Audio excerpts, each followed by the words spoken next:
Journey to the West is a household name in the East. They set off from Chang'an to the Western Heaven to seek the true Buddhist scriptures. Along the way, Tang monk was accompanied by Sun Wukong, who possessed immense magical powers. Together, they encountered countless evil spirits, monsters as well as numerous hardships and dangers. Nevertheless, they united as one and braved 81 trials and tribulations, clearing obstacles all the way. Last time we talked about Sun Wukong dude hopped on his somersault cloud, all set to hightail it to the Dragon Palace in the East China Sea, looking for a weapon that's actually his. Sun Wukong cast a water-parting spell and dove right into the surging waves. Just then, a Yaksha guard stepped in his way to grill him. Yaksha, hey, you who's pushing the water aside to come through, what big shot are you? Spit out who you are and where you're from so I can go report and come greet ya proper. Wukong shot back, I'm Sun Wukong, the born sage from Flower Fruit Mountain. I'm neighbors with your old Dragon King, how the heck do you not know me? The Dragon Palace of the East China Sea. The Dragon King marched out to greet Sun Wukong with his shrimp soldiers and crab generals in tow. Wukong explained why he'd come, asking for a weapon. The Dragon King asked, Immortal Elder, when did you attain enlightenment? And what kind of immortal arts have you mastered? Wukong replied, Ever since I was born, I've practiced asceticism and cultivated an immortal body that neither lives nor perishes. Lately, I've been wanting to train my descendants and guard my mountain cave, but I'm stuck without a proper weapon. I've long heard that my virtuous neighbor lives in a palace of jade and conch shells, enjoying all the blessings of immortality. You must have extra divine weapons lying around, so I've come specifically to ask for one as a gift. The Dragon Granny and Dragon Daughter gave the Dragon King an idea, bringing up the timing of the divine precious iron's appearance. Dragon Granny and Dragon Daughter, Your Majesty, that divine precious iron down on the seabed's been glowing all bright and colorful lately. Could it be because a holy sage has turned up? Dragon King, that's just the weight Dayu used to control the floods. What good could it do? Dragon Granny, give it to the sage, just get him out of the palace, job done. The Dragon King was telling Wukong where the magic iron cudgel came from, and Wukong insisted on going to check it out himself. Dragon King, dude, this is the divine iron that you the Great used to control the floods. It's so heavy, no one's ever been able to lift it. Wukong, where is it then? Come on, show me. The Dragon King led Wukong to the undersea treasure vault. It was Wukong's first time seeing the divine iron, and he made it shrink shorter and slimmer. Dragon King, that glowing thing over there's the one. Wukong, way too thick and long. Make it shorter and skinnier. The golden cudgel shrinks shorter and slimmer. Wukong, even skinnier'd be better. The golden cudgel slims down a bit more. Wukong was swinging the golden cudgel around in the Crystal Palace. Everyone in the Dragon Palace was scurrying to hide. The Dragon King had no choice but to agree to round up his brothers and send him some armor. Wukong, chuckling, thanks for the kindness, neighbor. But hey, I've got the treasure now, just missing a set of gear to go with it. Dragon King, panicking, whoa, immortal, hold your stick. I'll bang the drum and ring the bell, call my brothers over right away to bring it. Just don't swing that thing. The translation leans into casual conversational vibes. Scurrying to hide captures the chaos of the dragon folk's panic. Hold your stick adds a silly, urgent tone to the Dragon King's plea, and Wukong's hey, and missing a set of gear keep his cheeky, laid-back attitude intact, all to nail that funny, down-to-earth feel.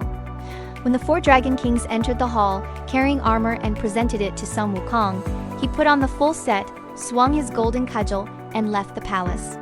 Fuming, the Dragon Kings huddled to discuss reporting this to the heavenly court. Sun Wukong, fully dressed, swinging his cudgel with a grin. Sorry for the trouble. The Dragon King's faces ashen with anger. Draft a memorial right now, send it to the heavenly court. On Flower Fruit Mountain, Sun Wukong showed off his golden cudgel in front of all the monkeys.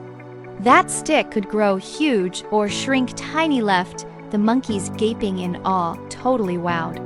Sun Wukong, holding the cudgel, grinning. Y'all step back. Watch me make it do its thing. He shrank it into a little embroidery needle and tucked it behind his ear. The monkeys, yelling in surprise, Boss, come on, pull it out and show off some more. The cudgel swelled up big again. The monkeys, "Whoa, that's some magic iron for real." Sun Wukong stands atop the peak of Flower Fruit Mountain, right hand clutching the golden cudgel and pointing it at the sky. The cudgel bursts with golden light, splitting into dozens of little sticks that zip around like missiles, chasing and attacking. Behind him, clouds and mists roil and churn, while the little monkeys crane their necks upward in amazement. Sun Wukong holds the golden cudgel horizontally in front of his chest, with cyan sword keys swirling around the cudgel. He suddenly slashes out a crescent-shaped wave of energy that tears through the clouds, making the rocks tremble and the waterfalls flow backward. Sun Wukong. This move is called the Adamantine Sword Key Break. In front of the cave on Flower Fruit Mountain, the handsome Monkey King is dozing soundly, slouched under the shade of the iron plank bridge. The four valiant generals, leading a bunch of goblins armed with weapons, stand guard.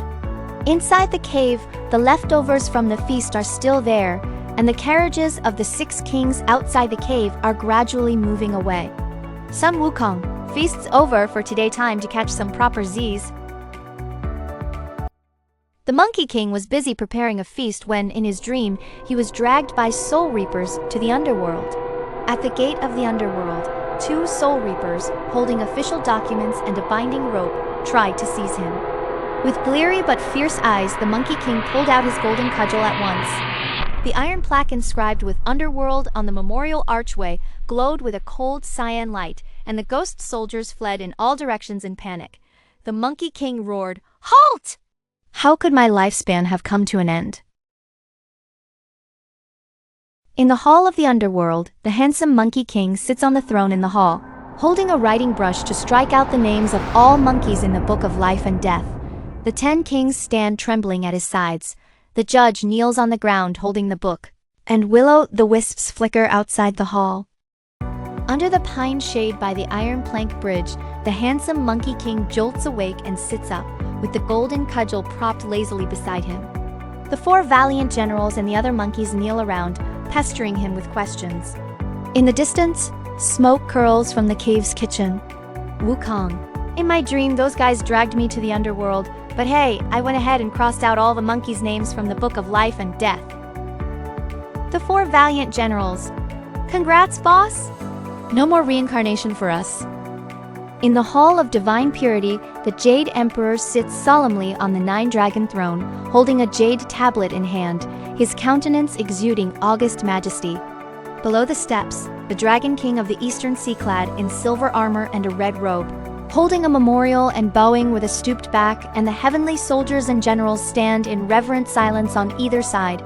Auspicious clouds linger and golden light shines forth universally. The Jade Emperor. Order the dragon god to return to the sea. I shall immediately dispatch generals to capture him. The Dragon King. Thank you, your majesty, for your divine grace. The Heavenly Court is a system to which immortals belong, with a strictly hierarchical structure, where the Jade Emperor rules over all deities. Immortals, in accordance with their respective duties, some are responsible for safeguarding the peace of the mortal world, and some are in charge of natural phenomena. The Dragon King of the Eastern Sea is the deity who governs the ocean and has a certain controlling influence on human life. The last time Sun Wukong went to the Dragon Palace of the Eastern Sea, he took away the local sea-calming divine needle and even wanted to use it to forge golden armor for battle.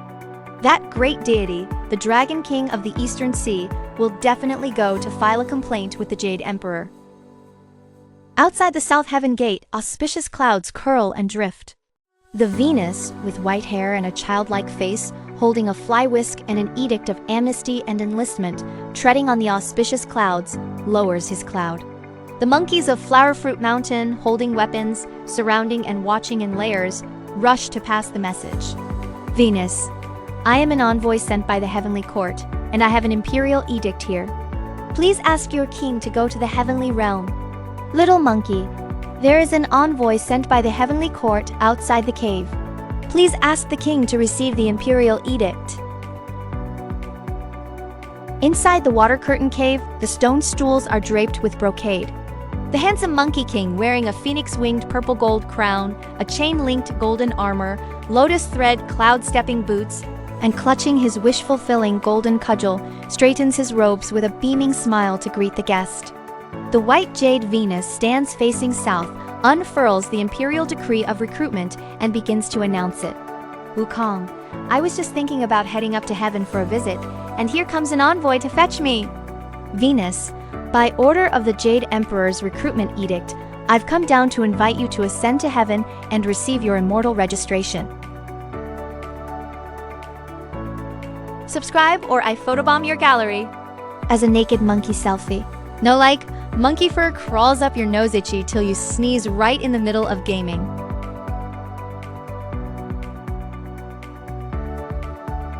The Monkey King and Venus soared up on a cloud, ascending into the high vault of heaven. He was to be promoted to a high-ranking position among the celestial immortals, his name to be inscribed in the precious register of the heavenly host. Yet no one knew what official title he would be granted, or if the Jade Emperor had other plans in store. To find out, stay tuned for the next chapter.